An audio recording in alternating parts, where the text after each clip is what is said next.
Well, we believe having the ability to save and transact is something that should be universal, and a lot of forums have adopted that goal. We won't be able to do that with traditional systems. That is, the cost of bank branches and paperwork is just too high. But fortunately, starting with countries like Kenya, and more recently with a robust system in places like India,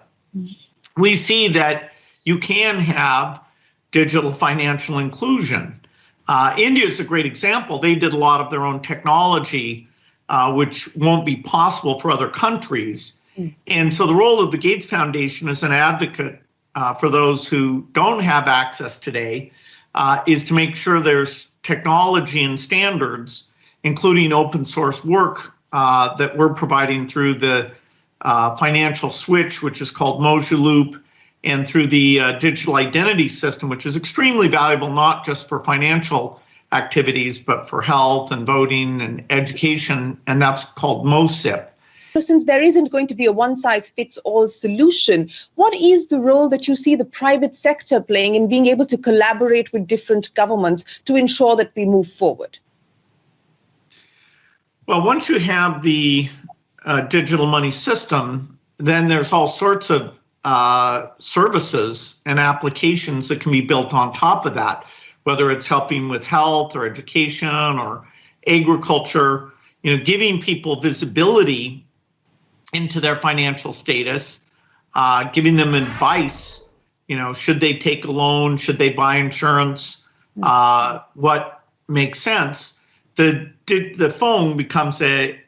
connection for low cost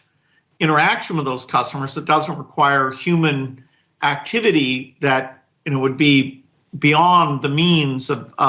the people we're trying to get to who don't yet have these accounts. So the digital revolution, which of course was where I worked before moving full-time to the foundation, here we're trying to make sure that the developing countries have the benefit of the digital revolution, in some cases before it gets to even some of the rich countries who have legacy systems that people are so used to that the speed that they'll transition out of them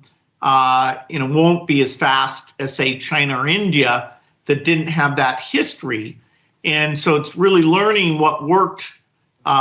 in China and India and now making it easy for even smaller countries to do this, working with a lot of partners, including the World Bank, African Development Bank, many of them. So private sector